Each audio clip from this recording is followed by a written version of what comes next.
Hello everyone, আমরা কিন্তু আজকে ক্লাস 12 এর একটা নতুন চ্যাপ্টার সলিউশন ফিজিক্যালের চ্যাপ্টার স্টার্ট করব ক্লাস 12 এন্ড রিপিটার্স এর জন্য।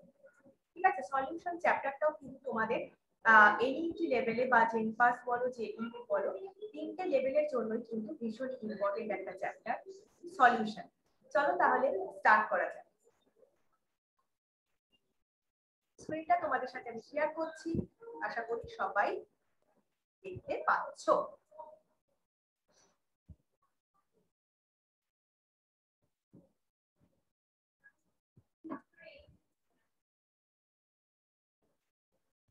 ঠিক আছে, ওকে, তাহলে এটাই হচ্ছে আমাদের ক্লাস 12 এর চ্যাপ্টার সলিউশন। এবার এই চ্যাপ্টারে আমাদের কি কি পড়তে হবে সেটা প্রথমে জানতে হবে।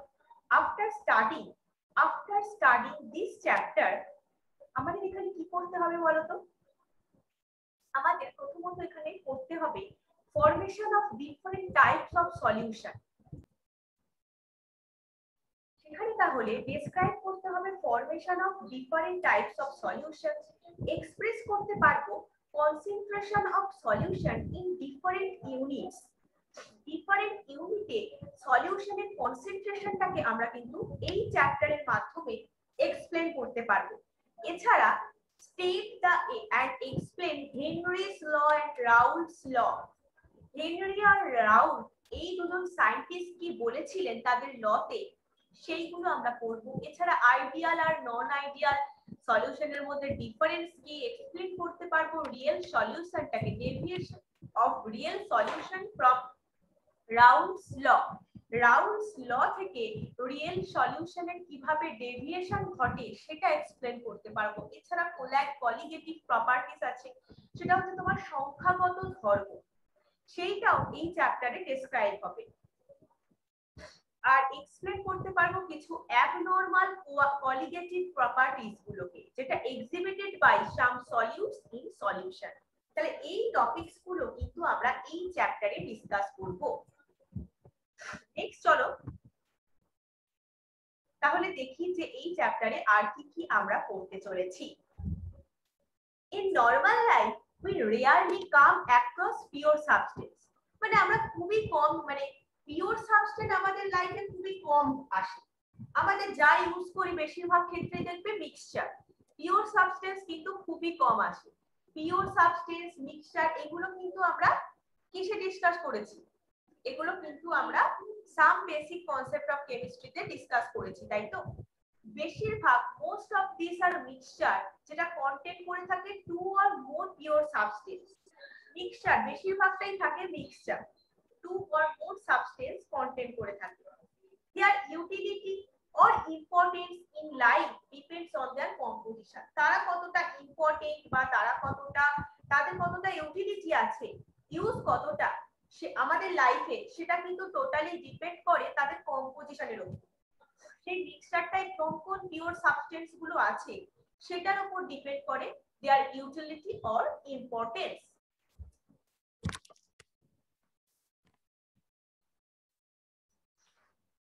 ফর এক্সাম্পল যদি বলি প্রপার্টিজ অফ ব্রাশ, যেমন মিক্সচার অফ কপার আর জিঙ্ক নিয়ে আছে।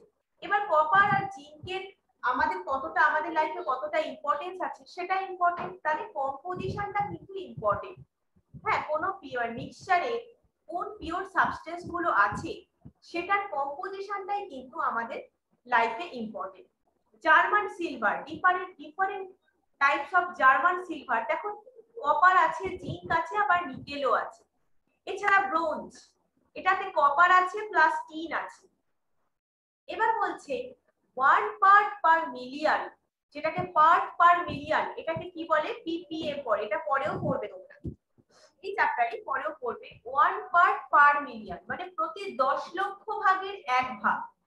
1 পার্ট পার মিলিয়ন মানে প্রতি 10 লক্ষ ভাগের 1 ভাগ। কি আছে না, প্রতি 10 লক্ষ ভাগের 1 ভাগ অফ ফ্লুরাইড আয়ন যদি ওয়াটারে থাকে, সেটা কিন্তু আমাদের দাঁতের ক্ষয়রোধ করে, ক্ষয়টাকে প্রতিরোধ করে। ওয়াটারের মধ্যে যদি প্রতি 10 লক্ষ ভাগের 1 ভাগ ফ্লুরাইড আয়ন থাকে ওয়াটারের মধ্যে, সেটা কিন্তু প্রিভেন্ট করে টুথ ডিকে, সেটা কিন্তু টুথ ডিকে প্রিভেন্ট করে। While 1.5 ppm 1.5 part per million থাকে, যদি 1 পার্ট থাকে তো ঠিক আছে, সেটা আমাদের টুথ ডিকেটাকে প্রিভেন্ট করবে।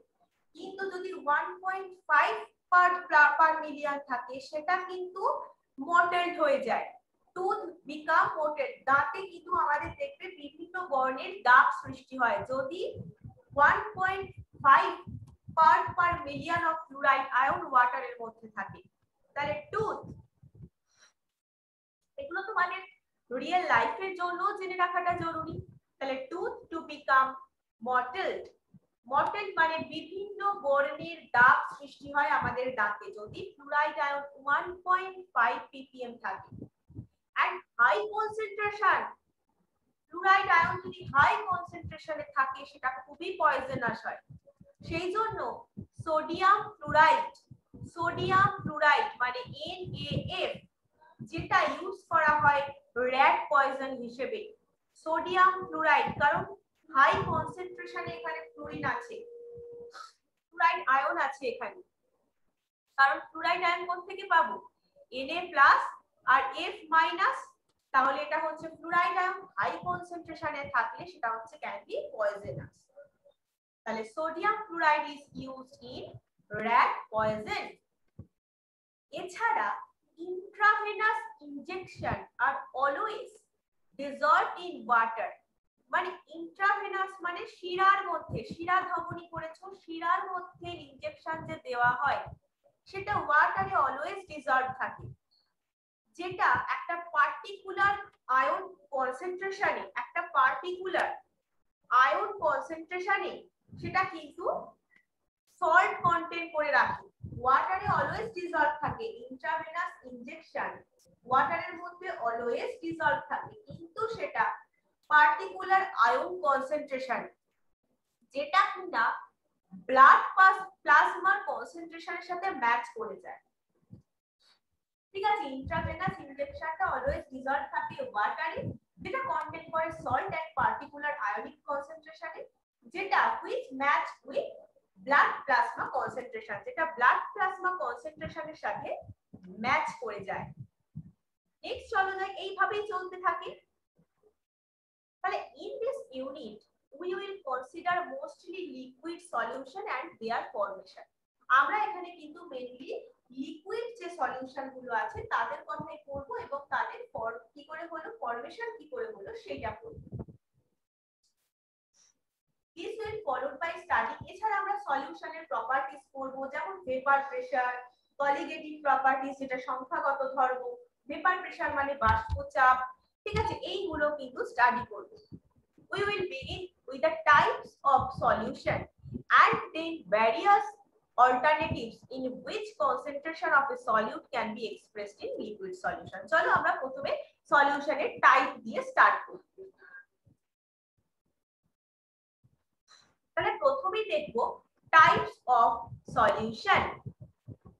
সলিউশনসটা কিন্তু homogeneous mixture of two or more than one component হতে পারে, দুটো কম্পোনেন্টও হতে পারে, অথবা two or more than one কম্পোনেন্টও কিন্তু হতে পারে। By homogeneous mixture we mean that its composition, মানে homogeneous mixture মানেই তো তাই যে কম্পোজিশন আর প্রপার্টিজটা ইউনিফর্ম হয় থ্রুআউট দ্য মিক্সচার, টোটাল মিক্সচারে কম্পোজিশন আর প্রপার্টিজটা কিন্তু ইউনিফর্ম হয়, সেটাই হচ্ছে homogeneous mixture. Generally the component that is present in the large quantity, এটা খুব মানে সলিউশনের মধ্যে তোমার দুটো পার্ট খুবই ইম্পর্টেন্ট, সেটা হচ্ছে একটা সলভেন্ট, একটা হচ্ছে সলভেন্ট মানে হচ্ছে দ্রাবক, আর একটা হচ্ছে সলিউট মানে হচ্ছে দ্রাবক। এবার একটা কম্পোনেন্ট যদি লার্জ কোয়ান্টিটিতে প্রেজেন্ট থাকে কোনো সলিউশনে সেটা হচ্ছে সলভেন্ট, দ্রাবক। তাহলে সলিউশনের মধ্যে লার্জ কোয়ান্টিটিতে প্রেজেন্ট থাকলে সেই কম্পোনেন্টটা হচ্ছে সলভেন্ট। সলভেন্ট কিন্তু এই লাইনটা কিন্তু ভালো করে পড়ছো। তাহলে সলভেন্ট ডিটারমাইন করে physical state in which solution exist, যে সলিউশনে আছে তার ফিজিক্যাল স্টেটটা কিন্তু ওই সলভেন্টটাই ডিটারমাইন করবে। আর যদি one or more components present in the solution other than solvent, solvent ছাড়াও যদি one or more component present থাকে সলিউশনে সেটা হচ্ছে সলিউট। যার মধ্যে সলিউট ডিসলভ হয়ে যায় সেটা হচ্ছে সলভেন্ট, আর সলভেন্টের মধ্যে যেটা ডিসলভ হয় সেটা হচ্ছে সলিউট। তাই তো হলো। এবার এখানে বললাম কি না one or more component present in the solution থাকতে পারে। এখানে আমরা মেইনলি বাইনারি সলিউশনের কথাই পড়বো, মানে দুটো কম্পোনেন্ট আছে এরকমই পড়বো। নয় ধরো গ্যাস আছে সলিউট হিসেবে আর সলভেন্ট হিসেবে আছে লিকুইড, বা দুটোই গ্যাস হতে পারে, তাহলে দুটো কম্পোনেন্ট কনসিস্ট করে আছে এরকমটাই এই চ্যাপ্টারে আমরা পড়বো যে বাইনারি সলিউশন যেটাকে বলে। সেখানে সেটা সলিড হতে পারে, লিকুইড হতে পারে, গ্যাসিয়াস স্টেটেও থাকতে পারে। দেখো এই হচ্ছে সেই টাইপস অফ সলিউশন। তাহলে একটা গ্যাসিয়াস সলিউশন হলো, একটা লিকুইড সলিউশন হলো, একটা সলিড সলিউশন হলো, তিনটে সলিউশন পেলাম। এবার এই এখানে সলিউট আর সলভেন্ট, দেখো গ্যাসিয়াস সলিউশন মানে হচ্ছে সেখানে লার্জ কোয়ান্টিটিতে কি থাকবে, গ্যাস থাকবে, আর যে কম্পোনেন্ট লার্জ কোয়ান্টিটিতে থাকে সেটাকে কি বলে, সলভেন্ট বলে, তাই তো। তাহলে সলভেন্ট হিসেবে গ্যাসিয়াস সলিউশনে সলভেন্ট হিসেবে কি থাকবে, গ্যাস থাকবে, লিকুইড সলিউশনে লিকুইড থাকবে, সলিড সলিউশনে সলভেন্ট হিসেবে থাকবে সলিড। এই হচ্ছে ব্যাপার, এই হচ্ছে আমাদের টাইপস অফ সলিউশন। তাহলে গ্যাসিয়াস সলিউশনে সলিউট তাহলে তিনটেই হতে পারে, নয় তোমার গ্যাস হতে পারে, নয় লিকুইড হতে পারে, নয় সলিড হতে পারে। মানে সলভেন্ট তো প্রত্যেকটাই গ্যাস, তাহলে প্রত্যেকটাই লিকুইড, তার মানে গ্যাসের মধ্যে গ্যাসও সলিউট হতে পারে, বা গ্যাসের মধ্যে লিকুইডও ডিসলভ হতে পারে, সলিডও ডিসলভ হতে পারে। আবার লিকুইড সলিউশনের ক্ষেত্রে সলভেন্ট তো প্রত্যেকটা লিকুইড, যেহেতু লিকুইড লার্জ কোয়ান্টিটিতে থাকে, তার মধ্যে গ্যাস লিকুইড সলিড তিনটেই ডিসলভ হতে পারে। আর সলিড সলিউশনের ক্ষেত্রে কি হয়, সলিড সলিউশন হচ্ছে তিনটেই সলিড, তাহলে গ্যাস লিকুইড সলিড তিনটে, এখানেও তাই তিনটের মধ্যে তিনটেই ডিসলভ হতে পারে সলভেন্টে। সেরকমই তোমরা এক্সাম্পলও একটা করে মনে রাখো প্রত্যেকটা, তোমরা এটা নিজেরাই দিতে পারবে এক্সাম্পল। মিক্সচার অফ অক্সিজেন আর নাইট্রোজেন, মিক্সচার অফ হাইড্রোজেন আর নাইট্রোজেন, তাহলে দুটো গ্যাসের মিক্সচার হলো। লিকুইড আর গ্যাসের মিক্সচারের একটা এক্সাম্পল, ক্লোরোফর্ম মিক্সড হচ্ছে নাইট্রোজেন গ্যাসের সাথে, ক্লোরোফর্ম হচ্ছে লিকুইড, নাইট্রোজেন গ্যাসের সাথে মিক্স হচ্ছে, তাহলে ক্লোরোফর্ম হচ্ছে সলিউট আর গ্যাস হচ্ছে নাইট্রোজেন। সলিডের ক্ষেত্রে ক্যাম্ফোরিন নাইট্রোজেন গ্যাস। আবার যখন লিকুইড সলিউশন ওয়াটার নিয়ে নাও, ওয়াটারের মধ্যে যদি অক্সিজেন ডিসলভ হয় তাহলে সেটা গ্যাস হচ্ছে সলিউট, যদি ইথানল ডিসলভ হয়ে যায় তাহলে সেটা হচ্ছে লিকুইড, যদি গ্লুকোজ হয় সেটা সলিড, এইভাবে হতে থাকে। আবার যখন সলিড সলিউশন হয় তাহলে সলিউশনটা হচ্ছে সলিড, মানে প্যালাডিয়াম, সোডিয়াম, গোল্ড, এই সলিড সলিউশনে যদি গ্যাস ধরো দ্রবীভূত আছে সলিউট হিসেবে তাহলে সেটা হাইড্রোজেন গ্যাস হতে পারে। অ্যামালগাম অফ মার্কারি হচ্ছে লিকুইড, মার্কারি তো তোমার ইয়ে হয়, তোমার লিকুইড হয় কারণ। আর সলিড ধরো কপার ডিসলভ আছে গোল্ডের মধ্যে, তোমাকে এইরকম ভাবে কোশ্চেন দিতে পারে যে কপার ডিসলভ ইন গোল্ড, তাহলে এখানে সলিউট কে সলভেন্ট কে, এটা কোন টাইপের সলিউশন সেরকম টাইপের দিতে পারে। ঠিক আছে, নেক্সট আমরা দেখব এক্সপ্রেসিং কনসেন্ট্রেশন অফ সলিউশন। সলিউশনের কনসেন্ট্রেশনটাকে আমরা এক্সপ্রেস করব। সলিউশনের কনসেন্ট্রেশন বলছে composition of a solution can be described by expressing its concentration. তার কনসেন্ট্রেশনটাকে এক্সপ্রেস করার মাধ্যমে আমরা কোন সলিউশনের কম্পোজিশনটাকে ডেসক্রাইব করতে পারি। The latter can be expressed, সেটাকে আমি কোয়ালিটেটিভলিও করতে পারি, কোয়ান্টিটেটিভলিও করতে পারি। এই যে কনসেন্ট্রেশন আমরা বলি না ডাইলিউট H2SO4, কনসেন্ট্রেটেড H2SO4, তাহলে সেটা কি ডাইলিউট H2SO4, কনসেন্ট্রেটেড H2SO4, এগুলো কি কোয়ালিটেটিভলি, তার কোয়ালিটিটা কেমন না ডাইলিউট কোয়ালিটি, তার কোয়ালিটিটা কেমন না সেটা কনসেন্ট্রেটেড, গাঢ়, লঘু, এগুলো হচ্ছে তার কনসেন্ট্রেট মানে তোমার কোয়ালিটেটিভ একটা এক্সপ্রেশন। কোয়ালিটেটিভলি আমরা তার কনসেন্ট্রেশনটাকে এক্সপ্রেস করছি। যেমন एग्जांपल তাহলে দেখো qualitatively we can say that the solution is dilute, তার মানে relatively very small quantity of solute রয়েছে।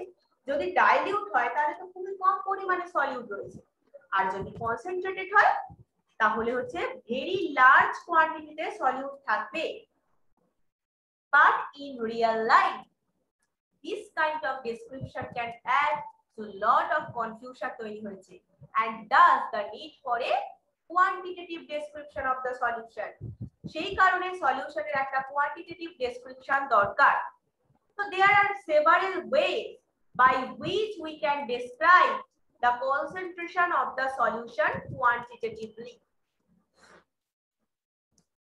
কি সেটা দেখো, একদম ফার্স্টে হচ্ছে মাস পার্সেন্টেজ। এইগুলো তোমরা কিন্তু কিছু কিছু হলেও some basic concept of chemistry চ্যাপ্টারটায় লাস্টের দিকে পড়েছিলে। মনে করো যে মাস পার্সেন্ট কিভাবে ক্যালকুলেট করবে, মোলারিটি, মোলালিটি, এগুলো হচ্ছে সলিউশন চ্যাপ্টারেরও খুব ইম্পর্টেন্ট পার্ট। মানে কোয়ালিটেটিভলি তো ডাইলিউট আর কনসেন্ট্রেটেড করে আমরা মেজার করি, কিন্তু কোয়ান্টিটেটিভলি কি করে করতে পারি, সেটা কতটা কনসেন্ট্রেশন আছে তার গাঢ়ত্বটাকে, কোন সলিউশনের গাঢ়ত্বটাকে আমরা কি করে কোয়ান্টিটেটিভলি পরিমাণগতভাবে, গুণগতভাবে তো হলো, পরিমাণগতভাবে কি করে ডিটারমাইন করব। মাস percentage of a component of a solution defined as mass percentage of a mass percent of a component। তোমার ফর্মুলাটা ফার্স্ট অফ অল মনে রাখতে হচ্ছে, তারপর একটা एग्जांपल করবে, ব্যাস ক্লিয়ার হয়ে যাবে। দেখবে দেখো সলিউশনের কম্পোনেন্টটার মাস, তাকে যদি সলিউশনটার টোটাল মাস দিয়ে ডিভাইড করে 100 ইনটু করে দাও, তাহলে তুমি পেয়ে যাবে মাস পার্সেন্টেজ। তাহলে সলিউশনের যে কম্পোনেন্টটা তার মাসের সাথে ডিভাইড করো সলিউশনের টোটাল মাস এবং মাল্টিপ্লাই করো 100 দিয়ে, বাস তুমি পার্সেন্টেজ পেয়ে যাবে। যেমন ধরো if a solution described by 10% glucose in water by mass,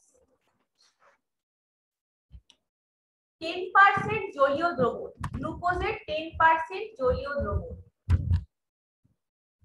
ঠিক আছে, গ্লুকোজের 10% জলীয় দ্রবণ মানেটা হচ্ছে 10 gram glucose, 10 gram of glucose dissolve হয়ে আছে 90 গ্রাম অফ ওয়াটারে, যার রেজাল্ট হচ্ছে 100 গ্রাম সলিউশন। তার মানে এই ফর্মুলায় যদি পুট করি সলিউশনের কম্পোনেন্টকে গ্লুকোজ যার মাস হচ্ছে 10 গ্রাম ডিভাইড করছি total mass of the solution, তাহলে এখানে সলিউট কে, সলিউট হচ্ছে আমাদের গ্লুকোজ, তাই তো, আর সলভেন্ট হচ্ছে ওয়াটার। তাহলে সলিউট প্লাস সলভেন্ট করলে আমরা পেয়ে যাই সলিউশন। তাহলে 10 গ্রাম প্লাস 90 গ্রাম করলে পেয়ে যাই 100। তাহলে ডিভাইড করতে হবে কি দিয়ে, total mass of the solution দিয়ে, কত 100 গ্রাম। আর যদি ইনটু 100 করি তাহলে এখানে 100 কেটে গিয়ে কে পড়ে রইলো, 10 পড়ে রইলো না, এইভাবে পেয়ে গেলাম 10%।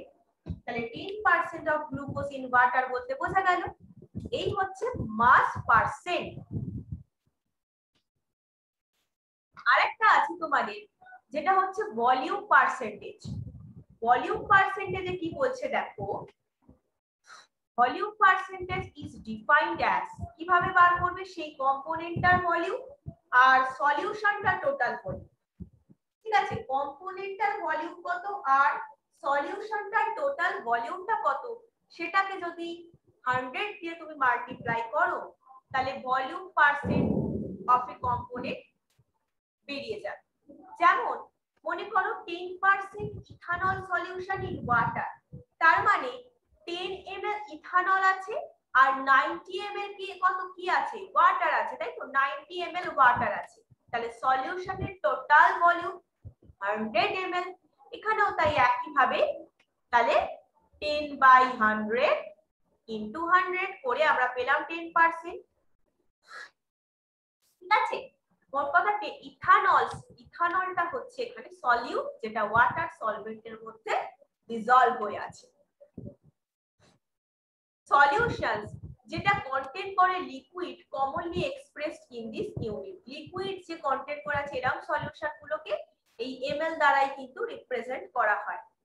আরো দেখো 35% সলিউশন অফ ইথিলিন গ্লাইকল, যেটা হচ্ছে একটা অ্যান্টিফ্রিজ মানে হিমাঙ্ক রোধক, যেটা কারেতে ইউজ হয়। কিসে ইউজ হয় এটা করে রাখবে শর্ট কোশ্চেনের জন্য। used in car for cooling the engine, ইঞ্জিনটাকে কুল করার জন্য কারেতে ইউজ হয় অ্যান্টিফ্রিজ হিসেবে, সেটা হচ্ছে 35% solution of ethylene glycol.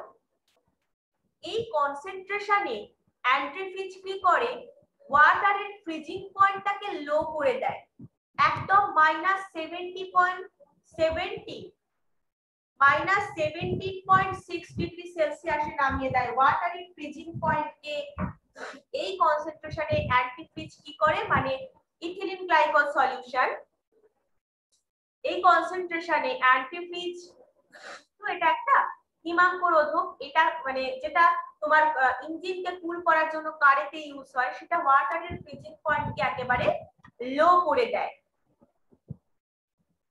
Next আছে মাস বাই ভলিউম পার্সেন্টেজ, মানে ভলিউম পার্সেন্টেজ দ্বারা মাস। এটা থেকে তোমাকে কোনো ফর্মুলা করতে হবে না, তোমাকে এখানে যেটা করতে হবে another unit which is commonly used in, এটা হচ্ছে মাস বাই ভলিউম পার্সেন্টেজ। এটা কোথায় ইউজ হয়, মেডিসিনে, ফার্মাসিতে ইউজ হয়।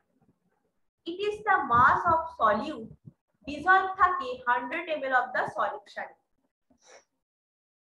সলিউশনের যা মাস সেটা ডিসলভ হয়ে আছে 100 ml সলিউশনের মধ্যে। এটাই হচ্ছে মাস বাই ভলিউম পার্সেন্টেজ, যেটা মেডিসিন, ফার্মাসি এগুলোতে কিন্তু ইউজ হয়ে থাকে। এবার আমরা আবার সেই চলে যাচ্ছি ppm। এই জাস্ট করলাম না যে প্রতি 10 লক্ষ ভাগের 1 ভাগ ফ্লুরাইড আয়ন যদি ওয়াটারের মধ্যে থাকে সেটা আমাদের দাঁতের ক্ষয় থেকে রক্ষা করে।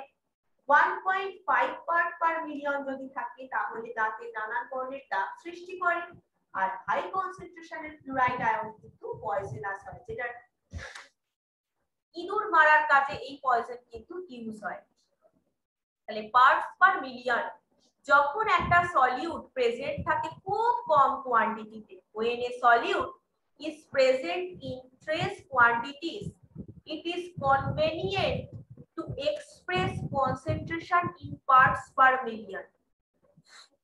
যখন সলিউটটা খুব কম পরিমাণে থাকে তখনই কিন্তু তার কনসেন্ট্রেশনটাকে পার্টস পার মিলিয়নে এক্সপ্রেস করা হয়। তাহলে ফর্মুলাটা কি, একটা কম্পোনেন্টের নাম্বার অফ পার্টস, তাকে যদি সেই সলিউশনটার সব কম্পোনেন্টের টোটাল নাম্বার অফ পার্টস দিয়ে ডিভাইড করা হয়, সাথে 10 টু দি পাওয়ার 6 মাল্টিপ্লাই করতে হবে, তাহলে তুমি কিন্তু পার্টস পার মিলিয়নে কনসেন্ট্রেশন পেয়ে যাবে। As in this case of percentage, concentration in parts per million also be expressed as mass to mass হতে পারে, volume to volume এ হতে পারে, বা mass to volume এও হতে পারে। A liter of sea water contain করে থাকে প্রায় 6.10 to the power -3 gram of dissolved oxygen. Such a small concentration is also expressed as 5.8 gram per 10 to the power 6 gram of sea water, মানে 5.8 ppm বলতে পারা যায়। তাহলে small কনসেন্ট্রেশনে also express করা যায় কিন্তু এই লিটার অফ সি ওয়াটারের ক্ষেত্রেও করা যায়, সাথে স্মল কনসেন্ট্রেশনের ক্ষেত্রেও করা যায়। concentration of the pollutants in water or atmosphere, ওয়াটারে pollutants এর কনসেন্ট্রেশন কে কিন্তু এই ppm দ্বারাই প্রকাশ করা হয়। ঠিক আছে, concentration of pollutants in water or atmosphere সেটা এক্সপ্রেস করা হয় in terms of ppm, parts per million। Next তোমাদের আছে মোল ফ্র্যাকশন। মোল ফ্র্যাকশন কি বলছে? মোল ফ্র্যাকশনে হচ্ছে commonly used symbol for mole fraction যাকে x দ্বারা প্রকাশ করা হয়, যাকে কি দ্বারা প্রকাশ করবে? x দ্বারা প্রকাশ করবে। and subscript used on the right hand side of x denotes the component। তাহলে মোল ফ্র্যাকশনের ফর্মুলা প্রথমে পড়ছো, মোল ফ্র্যাকশনের ফর্মুলাটা দেখে নাও। এটা হচ্ছে কম্পোনেন্টটার number of mole of the component and total number of moles of all the components। Number of mole of the component, ধরো তুমি এ দ্রবীভূত হয়েছে বি এর মধ্যে, তাহলে number of moles of A by total number of moles of the all component, মানে A plus B. আবার তুমি বি এরটা আলাদা করে বের করতে চাও, ক্যাপিটাল বি এরটা, তাহলে number of moles of the B by total number of moles of all the components. তাহলে ফর এক্সাম্পল তুমি বাইনারি একটা, আমরা তো বাইনারি সলিউশন নিয়ে কাজ করছি। if the number of moles of A and B, তাহলে n এরকম a গুলো হবে, এরকম b হবে, n a n b respectively. তাহলে মোল ফ্র্যাকশন অফ A কি হবে? এই যে x a সমান এর জন্য কি লিখছি? a by a plus total number of moles of the solution. Number of mole যাকে স্মল n দ্বারা লেখা হয়, সেই কারণে na প্লাস nb।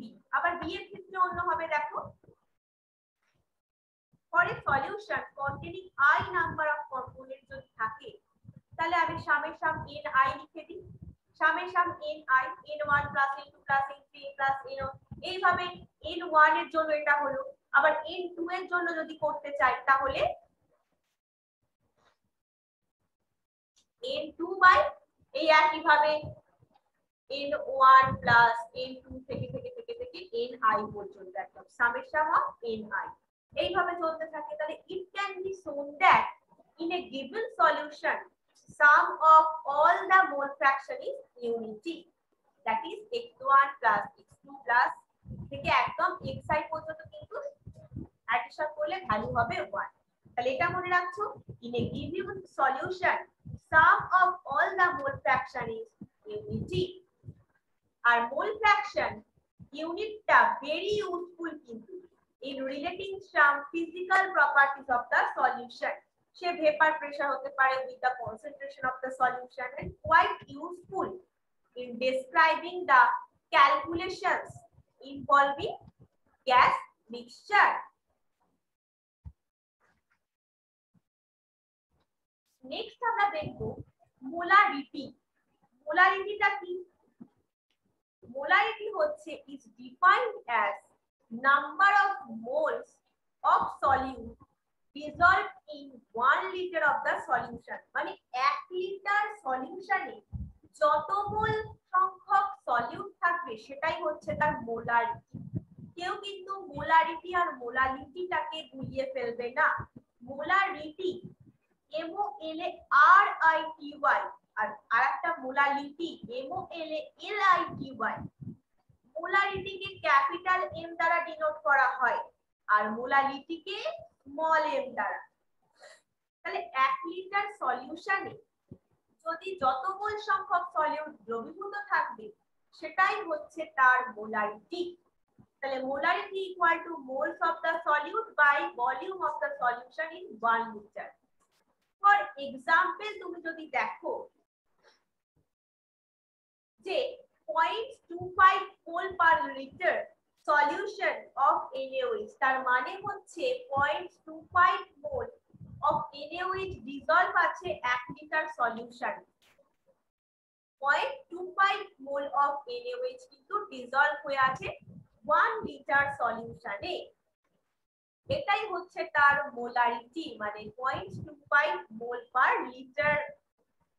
তাহলে মোলারিটির ইউনিট কি? মোল পার লিটার এভাবেও লিখতে পারো, মোল লিটার ইনভার্স এইভাবেও লিখতে পারো। ঠিক আছে, এবার নেক্সট আমরা যেটা করব সেটা হচ্ছে মোলালিটি, যাকে স্মল এম দ্বারা রিপ্রেজেন্ট করা হয়। মোলালিটি এবার এটা হচ্ছে 1 কেজি সলভেন্টে যত মোল সলিউট থাকে, ওটা যেটা করলাম মোলারিটি, সেটা হচ্ছে 1 লিটার সলিউশনে 1 লিটার ভলিউমে যত মোল তোমার সলিউট থাকে, এটা হচ্ছে 1 কেজি সলিউশন, যত 1 কেজি সলভেন্টে। আগেরটা দেখো ভালো করে, volume of the solution in 1 litre. এবার মোলারিটিটা দেখো, moles of solute by mass of solvent in KG, বলছে 1 কেজি সলভেন্টে যত মোল সলিউট থাকে সেটাই হচ্ছে তার মোলারিটি, সেটাই কিন্তু তার মোলারিটি। ঠিক আছে, মোলারিটি এক্সাম্পল 1.00 মোল পার কেজি, তাহলে এটার ইউনিট হচ্ছে মোল পার KG. KCl, solution of KCl means that 1 mole of KCl dissolve আছে 1 kg of water। তাহলে সলভেন্ট আমাদের কি বলেছে 1 কেজি সলভেন্ট, তাহলে KCl 1 মোল KCl এখানে কিন্তু ডিসলভ হয়ে আছে 1 কেজি অফ ওয়াটারের মধ্যে। Each method of expressing concentration of the solution has its own merit and demerits। বলো মাস পার্সেন্ট বলো, ppm বলো, মোল ফ্র্যাকশন বলো, মোলারিটি, এগুলো কিন্তু ইন্ডিপেন্ডেন্ট অফ টেম্পারেচার। এদের সাথে কি টেম্পারেচারের কোনো সম্পর্ক আছে? না, এদের সাথে টেম্পারেচারের কোনো সম্পর্ক নেই। কিন্তু মোলারিটি এটা অবশ্যই বলে রাখবে যে একটা ফাংশন অফ টেম্পারেচার, এটা কিন্তু টেম্পারেচারেরই একটা অপেক্ষক বলতে পারো মোলারিটিটা। কিন্তু মোলারিটি কিন্তু বা মোল ফ্র্যাকশন, মাস পার্সেন্ট, ppm যেটা করলাম আমরা, সেগুলো কিন্তু totally independent of temperature. This is because volume depend করে টেম্পারেচারের উপর এন্ড মাস ডিপেন্ড করে না। মোলারিটিতে কি ছিল? ভলিউম ছিল। মোলারিটিতে কি আছে? মাস আছে। তাহলে মাস তো টেম্পারেচারের উপর ডিপেন্ড করে না, কিন্তু ভলিউম তো ডিপেন্ড করে টেম্পারেচারের উপর। সেই কারণেই এটা হয়। সেই কারণেই মাস পার্সেন্ট, পার্ট মিলিয়ন বা মোল ফ্র্যাকশন, মোলারিটি এগুলো টেম্পারেচারের উপর ডিপেন্ড করে না, কিন্তু মোলারিটি যেহেতু ভলিউম আছে, তাই তো 1 লিটার সলিউশনের ভলিউমকে যদি ডিভাইড করি, সলিউশনে যত মোল সলিউট থাকবে, তাহলে সেটা টেম্পারেচারের উপর ডিপেন্ড করছে। সেই কারণে এটা হচ্ছে একটা ফাংশন অফ টেম্পারেচার। ঠিক আছে, তাহলে এই পর্যন্ত আশা করি বোঝা গেছে। যদি কোনো ডাউট থাকে আমাকে অবশ্যই হোয়াটসঅ্যাপে লিখে পাঠাবে। নেক্সট তোমাদের আছে সলিউবিলিটি। সলিউবিলিটি যেটা আমি আরেকটা তোমাদের ক্লাস নেব, সেই ক্লাসটাতে পড়াবো। ঠিক আছে, আগে তোমরা এই পার্টটা পুরোটা ক্লিয়ার করো, কারণ আমি তোমাদের জন্য রিভিশন টেস্ট নিচ্ছি, তাই পড়াচ্ছি অল্প অল্প, যাতে তোমাদের পড়াটা খুব ভালো করে হয়। ঠিক আছে, তাহলে সলিউবিলিটির আগে পর্যন্ত পুরো পার্টটা কিন্তু তোমরা ক্লিয়ার করে নাও। ঠিক আছে, তারপরে আমি এটা কিন্তু মানে আমাদের পরের সপ্তাহে ক্লাস হবে সেটা কিন্তু নয়। সলিউবিলিটি কিন্তু আমি হয়তো তোমাদের টুমরো মর্নিংও পড়াতে পারি, বা পরশুদিন বা মন্ডেতে মর্নিংও পড়াতে পারি। এক্সট্রা ক্লাসের মোট কথা এটা কিন্তু কন্টিনিউ হবে, কিন্তু অল্প অল্প করে হবে, কিন্তু ভালো করে হবে। ঠিক আছে, তাহলে সলিউবিলিটি থেকে কিন্তু ক্লাসটা আমি তোমাদের বলে দেবো, সেটা তোমরা ক্লাসটা করবে। ঠিক আছে, ওকে, চলো তাহলে আজকে এই পর্যন্তই রইলো। নেক্সট ক্লাসে আবার দেখা।